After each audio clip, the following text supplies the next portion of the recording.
नमस्कार मित्रांनो, advance study पॉईंटमध्ये आपल्या सर्वांचं स्वागत आहे मित्रांनो. नेहमीप्रमाणे आपण तुमच्यासाठी जीके घेऊन आलो आहोत मित्रांनो. जे मागील आता कोर्टाची एक्झाम म्हणजे जिल्हा न्यायालयाची एक्झाम झाली होती, त्याच्यामध्ये हे प्रश्न विचारण्यात आलेले आहे मित्रांनो. आणि 100% समोरील एक्झाममध्ये हे पण प्रश्न पडतील. चला तर वेळ न करता आपण सुरू करूया. तरी माझ्या चॅनलवर तुम्ही नवीन असाल तर लाल कलरमध्ये सबस्क्राईब नावाचं बटन आहे, त्याला सबस्क्राईब करून ऑल नोटिफिकेशन करून घ्या. चला तर सुरू करूया. प्रश्न एक, कर्नाळा पक्षी अभयारण्य खालीलपैकी कोणत्या जिल्ह्यात आहे मित्रांनो? जे कर्नाळा पक्षी अभयारण्य आहे कोणत्या जिल्ह्यात आहे मित्रांनो? तर ऑप्शन आहे ठाणे, पालघर, रायगड की सुरत. तर याचा आन्सर राहील मित्रांनो ऑप्शन क्रमांक 3 एकदम करेक्ट आन्सर राहील. रायगडमध्ये मित्रांनो कर्नाळा पक्षी अभयारण्य आहे. चला तर याच्याबद्दल थोडीशी अधिक माहिती पाहूया. महाराष्ट्रातील पहिले पक्षी अभयारण्य कर्नाळा पक्षी अभयारण्य आहे. मित्रांनो, कर्नाळा पक्षी अभयारण्य हे महाराष्ट्रातील पहिले पक्षी अभयारण्य आहे. आणि सागरेश्वर अभयारण्य सांगली येथे आहे मित्रांनो. हरिणासाठी प्रसिद्ध आहे सागरेश्वर. आणि महाराष्ट्रातील पहिले मानवनिर्मित अभयारण्य आहे मित्रांनो. हे लक्षात ठेवा, पहिले मानवनिर्मित अभयारण्य जर विचारलं तुम्हाला तर सागरेश्वर राहील आणि सांगली जिल्ह्यात आहे. हरिणासाठी प्रसिद्ध आहे मित्रांनो. नादूर मधमेश्वर पक्षी अभयारण्य नाशिक जिल्ह्यात आहे.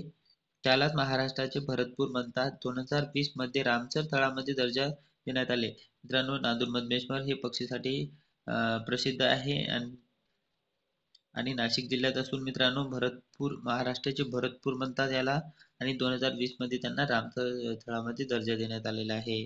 चला तर नेक्स्ट, संत गाडगे महाराज यांचे मूळ नाव काय आहे मित्रांनो? संत गाडगे महाराज आहे यांचे मूळ नाव विचारलेले आहे आपल्याला. तर ऑप्शन आहे माणिकराव डेबूजी घाटगे, डेबूजी झिंगराजी जानोरकर, डेबूजी बंडूजी घाटगे आणि माणिकराव बंडूजी जानकर. तर ऑप्शन क्रमांक 2 एकदम करेक्ट आन्सर राहील मित्रांनो, डेबूजी झिंगराजी जानकर.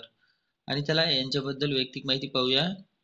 वैज्ञानिक कृती असलेले समाज सुधारक आहे मित्रांनो. जे वैज्ञानिक कृती असलेले समाज सुधारक व वैज्ञानिक कृती असलेले समाज सुधारक.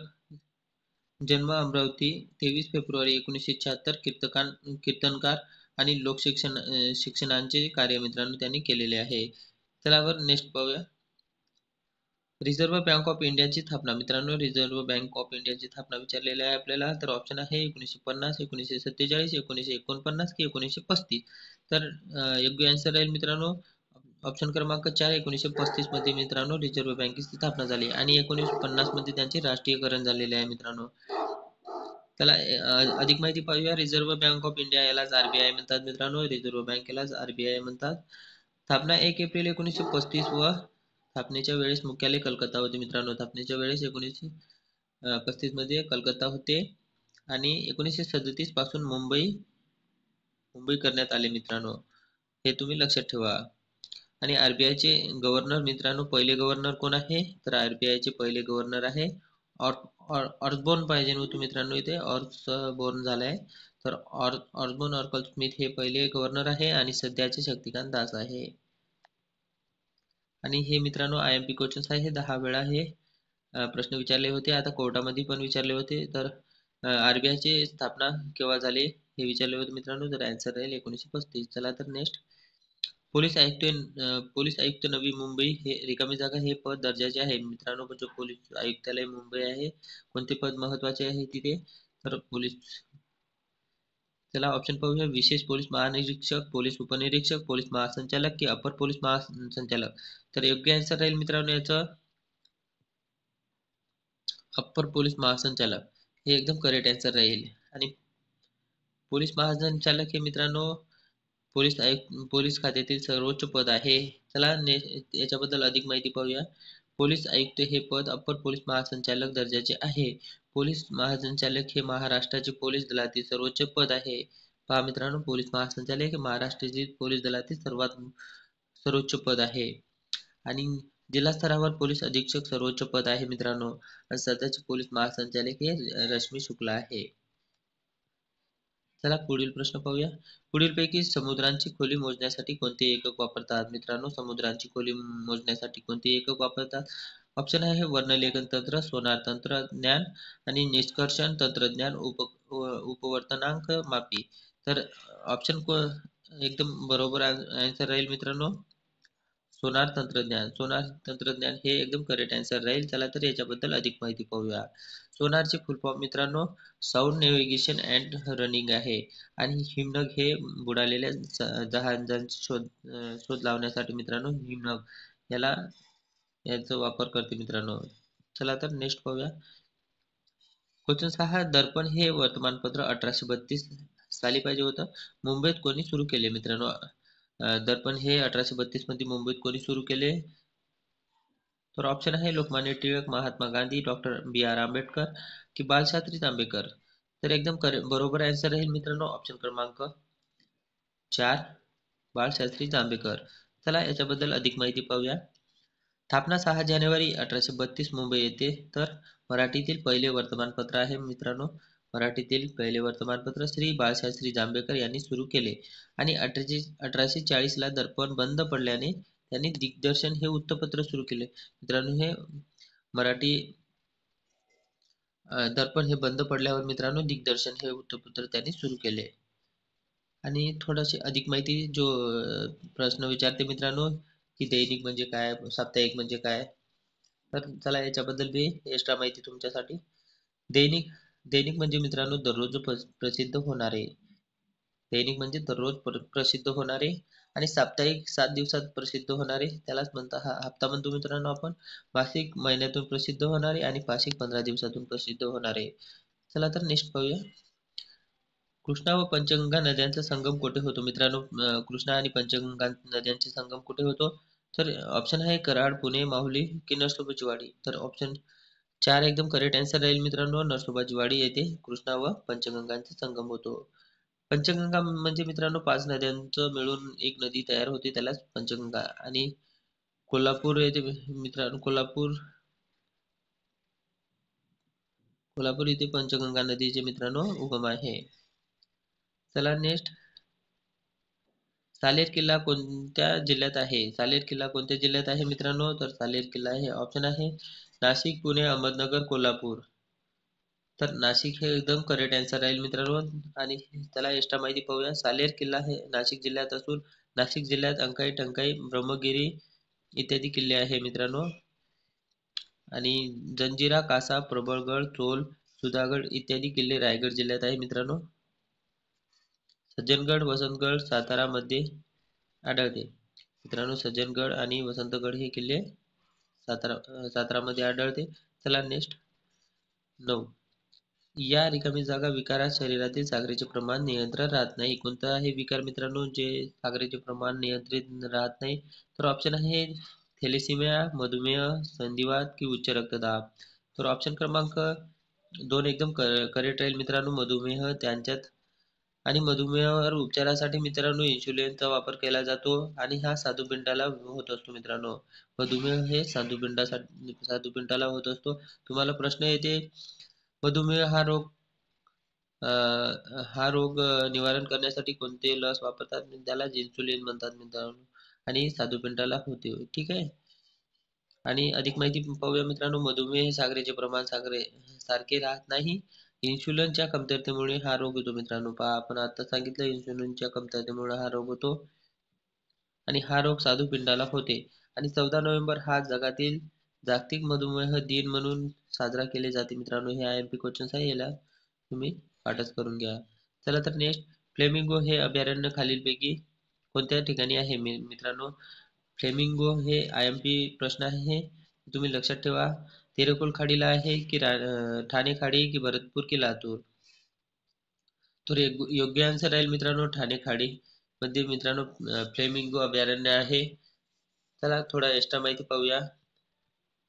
फणसाड पक्षी जिल्हा रायगड आहे मित्रांनो. सागरेश्वर यशवंतराव चव्हाण जिल्हा सांगली येथे आहे मित्रांनो. देऊळगाव रेवपुरी काळविटासाठी प्रसिद्ध आहे मित्रांनो, जिल्हा अहमदनगर. आणि गौताळा औरंगाबाद जिल्हा येथे आहे.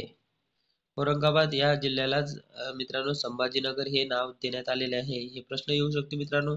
औरंगाबादला सध्याचे नाव काय आहे? तर संभाजीनगर. आणि मित्रांनो धाराशिव कोणत्या जिल्ह्याला म्हणतात मित्रांनो? धाराशिवचे नाव कोणत्या जिल्ह्याला देण्यात आले आहे? धाराशिव. तर हे मला तुम्ही कमेंट मध्ये कमेंट करा. ठीक आहे. चला नेक्स्ट. राज्यघटनेच्या कलम रिकामी जागा अन्वये देशात आर्थिक आणीबाणी लागू करण्यात आली. तर घटनेच्या कोणत्या कलमाने आर्थिक आणीबाणी आहे मित्रांनो? तर चला ऑप्शन पाहूया. 352 कलम, 356 कलम, 360 कलम की 324 कलम. हे चारही कलम मित्रांनो मी याच्यासाठी व्यवस्थित योग्य घेतले आहे, कारण की IMP प्रश्न आहे. प्रत्येक एक्झाम मध्ये यांच्याबद्दल एखादा प्रश्न तर असतोच. यासाठी मित्रांनो मी सगळे कलम जे मोस्ट कलम आहे ते घेतलेले आहे ऑप्शन मध्ये पण. तर याचं योग्य आन्सर राहील मित्रांनो ऑप्शन क्रमांक 3, 360 हे आर्थिक आणीबाणी लागू करण्यासाठी राहते मित्रांनो. आणि 352 हे राज्य आणीबाणी आहे मित्रांनो. आणि 356 हे राष्ट्रीय आणीबाणी आहे. आणि 324 हे मित्रांनो निवडणूक आयोगासाठी आहे मित्रांनो. चला नेक्स्ट. भारतीय राज्यघटनेच्या भाग 18 मध्ये 352 ते 356 कलमांत आणीबाणी विषयक तरतूद करण्यात आली आहे. आणि मित्रांनो 79 हे संसदेसाठी कलम आहे मित्रांनो. 81 हे लोकसभा आणि 80 राज्यसभा. आणि राष्ट्रपतीसाठी मित्रांनो 52, 75 हे पंतप्रधान आणि 76 महान्यायवादी, 280 हे महालेखापाल. आणि उपराष्ट्रपतीसाठी मित्रांनो 63 आहे. आणि विधान परिषद आणि विधानसभासाठी कोणती कलम आहे तुम्ही मला कमेंट करा. चला तर नेक्स्ट. भारतीय राज्यघटनेमध्ये पुढीलपैकी कोणता विषय राज्यसूचीमध्ये येत नाही? तर कोणती सूची आहे मित्रांनो जे राज्यसूची आहे मित्रांनो? चला तर पाहूया. पोलीस प्रशासन, परराष्ट्र व्यवहार, सार्वजनिक आरोग्य आणि शेती व्यवसाय. तर याचा योग्य आन्सर राहील मित्रांनो परराष्ट्र व्यवहार. हे राज्यसूचीमध्ये येत नाही मित्रांनो. पोलीस प्रशासन आणि आरोग्य आणि शेती हे राज्यसूचीमध्ये येते मित्रांनो. आणि राज्यघटनेच्या 7व्या परिशिष्टामध्ये 3 सूची समाविष्ट करण्यात आलेले आहे. ते म्हणजे 1 संघसूची, 2 राज्यसूची आणि 3 समवर्ती सूची. आणि कोणत्या सूचीमध्ये किती विषय आहे मला तुम्ही कमेंटमध्ये कमेंट करा. चला नेक्स्ट. दरवर्षी आंतरराष्ट्रीय मानव एकता दिवस कधी साजरा केला जातो मित्रांनो? हे मोस्ट IMP क्वेश्चन्स आहे. याचं उत्तर राहील मित्रांनो ऑप्शन क्रमांक 3 20 डिसेंबर. 20 डिसेंबर 2002 रोजी मित्रांनो UN जागतिक एकता निधीचा स्थापना केले. आणि रोग व गरिबी दूर करण्यासाठी मित्रांनो मानव एकता दिन पाळला जातो. चला नेक्स्ट. मेजर ध्यानचंद खेलरत्न पुरस्कार 2023 ने किती खेळाडूंना सन्मानित केले जाईल मित्रांनो? तर ऑप्शन आहे 2, 3, 4 की 5.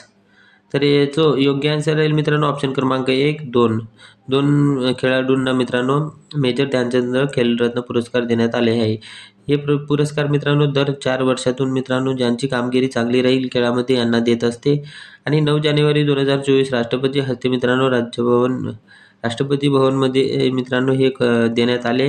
आणि 2023चा बॅडमिंटनमध्ये सात्विक साई आणि चिराग चंद्रशेखर शेट्टी यांना देण्यात आले मित्रांनो. आणि तुम्ही मला एक कमेंट करा की मेजर ध्यानचंद खेलरत्न पुरस्कारचे पूर्वीचे नाव काय होते? चला तर नेक्स्ट पाहूया. 15वा क्वेश्चन आहे मित्रांनो आपला. आणि भारतीय राज्यघटनेच्या 73 आणि 74वी घटनादुरुस्ती कशाशी संबंधित आहे? तर भारतीय राज्यघटनेत 73 आणि 74वी घटनादुरुस्ती कशाशी संबंधित आहे मित्रांनो? राज्य निर्मिती, स्थानिक स्वराज्य संस्था की GST की मतदानाचे वयात बदल. तर याचं योग्य आन्सर राहील मित्रांनो स्थानिक स्वराज्य संस्था. स्थानिक स्वराज्य संस्था हे 73वी घटनादुरुस्तीनुसार करण्यात आलेली आहे मित्रांनो. चला तर याच्याबद्दल अधिक माहिती पाहूया. स्थानिक स्वराज्य संस्थेचे जनक म्हणून मित्रांनो लॉर्ड रिपन यांना ओळखले जाते. मोस्ट IMP क्वेश्चन्स आहे मित्रांनो. 15 वेळा विचारलेला प्रश्न आहे. स्थानिक स्वराज्य संस्थेमध्ये मित्रांनो महिलांना 50% आरक्षण देणारे पहिले राज्य कोणते आहे? तर महाराष्ट्र ठरले आहे मित्रांनो. नक्षलवादी चळवळ कोणत्या ठिकाणी भारतात प्रथम चालू झाली मित्रांनो? नक्षलवादी चळवळ होती मित्रांनो हे पश्चिम बंगालमधून सुरू झालेले आहे. आणि कोणतं ठिकाण आहे? तर ऑप्शन आहे नक्षलवाद, नक्षलाबाद की नक्षली की नक्षलबारी. तर ऑप्शन क्रमांक 4 एकदम बरोबर राहील. नक्षलबारी हे ठिकाण आहे. चला अधिक माहिती पाहूया. नक्षलबारी हे गाव पश्चिम बंगाल राज्यामध्ये स्थित आहे मित्रांनो.